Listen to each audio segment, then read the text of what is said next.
Good morning, everybody. I hope you're doing well. I hope your week's gotten off to a good start. And as we end the week, we come to our final reading of the week. If you've missed today and you haven't been able to keep up, don't worry. You have this weekend and a couple extra days to catch up with us. But today, as we end the week this Friday, our passage is Proverbs chapter 10. And in Proverbs chapter 10, you're going to find a bunch of different sayings of Solomon, a bunch of different statements that Solomon has made. And a lot of the things we see in here are going to kind of follow a theme that we've been seeing as we've been in Proverbs and even as we were looking at some of the Psalms.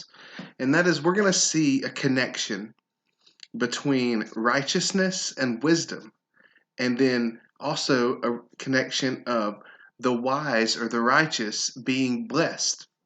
We see Solomon continually in different ways and for different reasons talking about different ways in which those who follow the Lord, those who live a righteous life, how those are the wise. Those are the ones who have godly wisdom. And the result of doing that, the result of following the Lord in obedience, is blessing.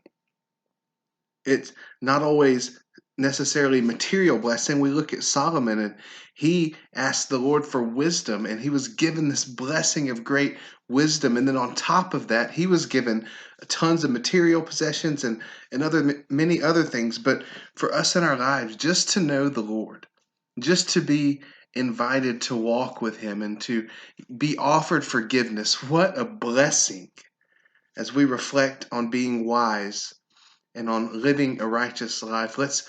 Let's notice the connection between wisdom and righteousness, that the way of wisdom is walking in righteousness. And then on the other side of it, in Proverbs 10, we see also the way of the wicked. We see that the fool is wicked, that wisdom and wickedness do not run together, but they are completely separate things. So let's be encouraged to walk in righteousness, to grow in wisdom, and be blessed by God.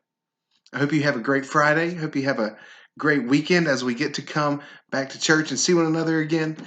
Know that I will be here and see you next week.